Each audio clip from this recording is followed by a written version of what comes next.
E aí, estudante, beleza? Aqui é Thiago Benedetti do Aprenda Mais. Vim aqui falar sobre vegetarianismo e Enem. Primeira coisa, não tem nada a ver, tá? Isso aqui parece clickbait, né? Não tem nada a ver com você comer ou não comer carne para ser aprovado, tá? É só um exemplo que eu dei para um aluno meu, para um estudante que eu atendo, usando essa analogia, porque ele é cozinheiro, tá? E aí eu me fiz entender com ele e ele disse assim: Thiago, essa dica que você me deu me destravou.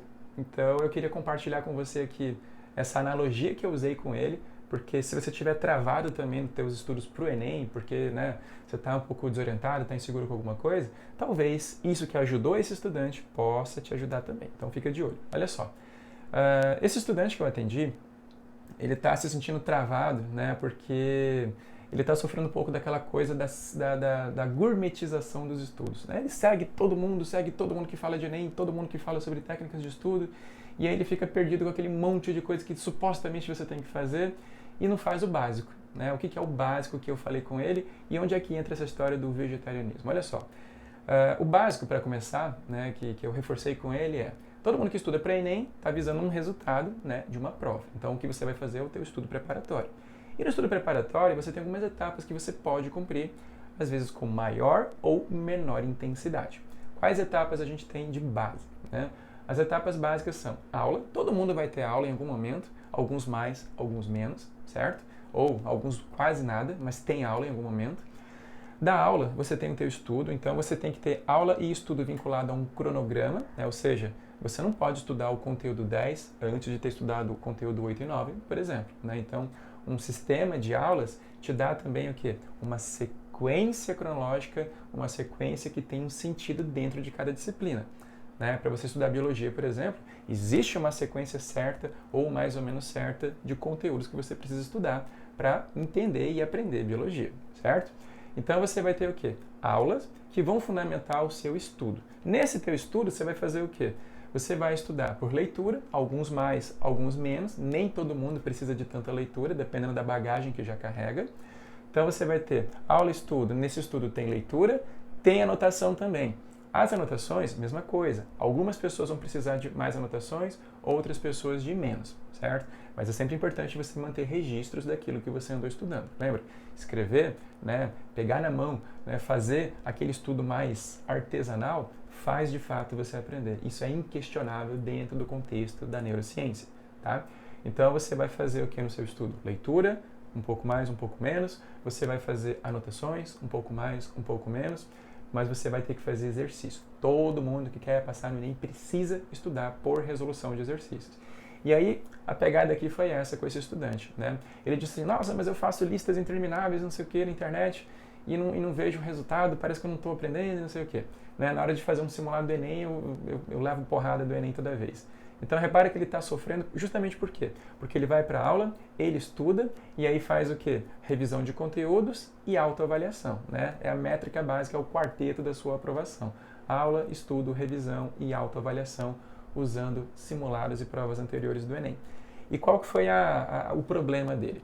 Né? Ele está sofrendo porque ele diz assim: porra, mas eu faço um monte de exercício e não vejo o resultado nos simulados. Por quê?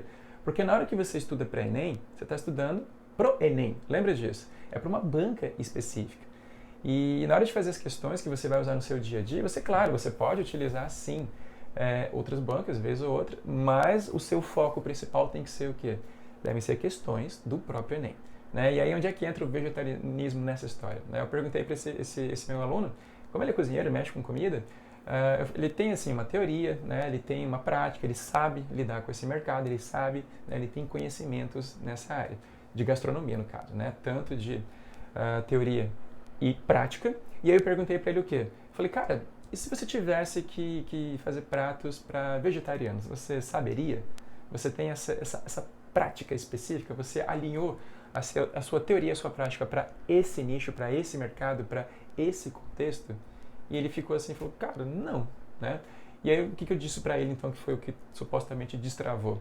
Eu falei que estudar para o Enem é como se você estivesse cozinhando para vegetarianos, certo? Ou seja, não é só uma teoria e só uma prática. É você pegar essa teoria e essa prática e alinhar isso com um contexto.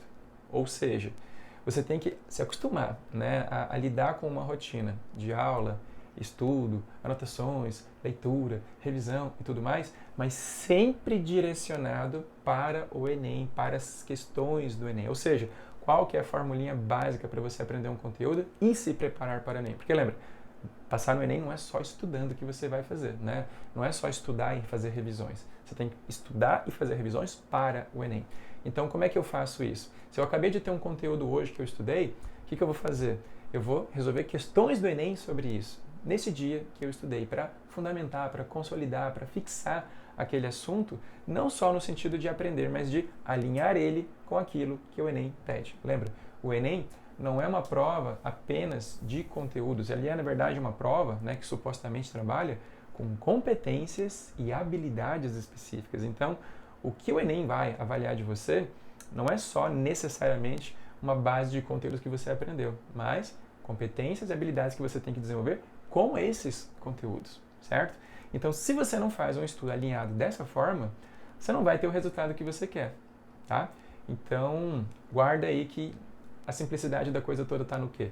Aula, estudo, desse estudo, nesse estudo, né? Você faz o que mesmo? Você faz leitura, um pouco mais, um pouco menos, você faz anotações, um pouco mais, um pouco menos, você faz exercício. Esse é o ponto de convergência.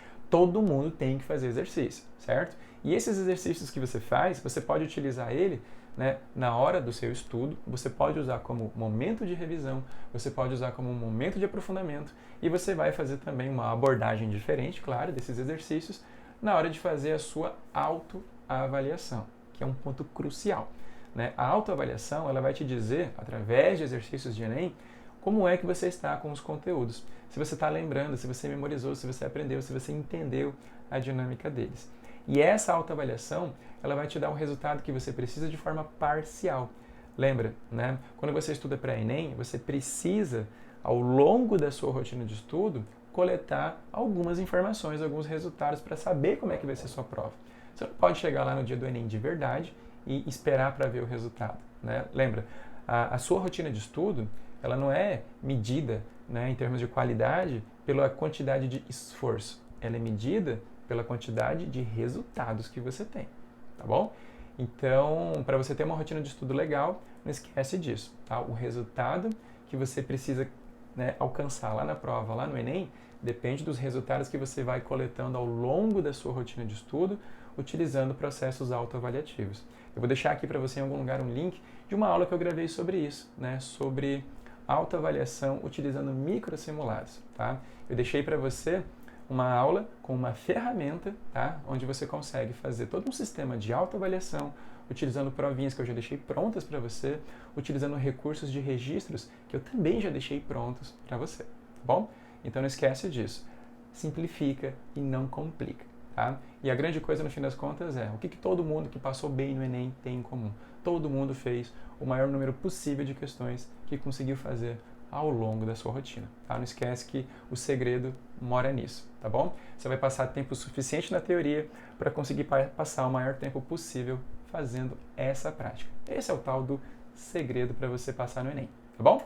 Então, se esse vídeo te ajudou, não esquece de curtir, não esquece de se inscrever aqui no canal, tá? Não esquece de compartilhar isso aqui com algum colega, algum amigo que você tenha que estuda para Enem e que também precisa, às vezes, ouvir esse tipo de coisa para se ligar e destravar, tá bom? Então, espero que você tenha gostado do vídeo, espero que isso tenha te ajudado. Se você já passou por algum momento assim também que você travou no Enem e precisou ouvir alguma coisa, ou se alguma coisa te ajudou, não esquece de deixar aqui também nos comentários para ajudar outras pessoas nesse processo, tá bom? A gente se vê por aí numa próxima aula.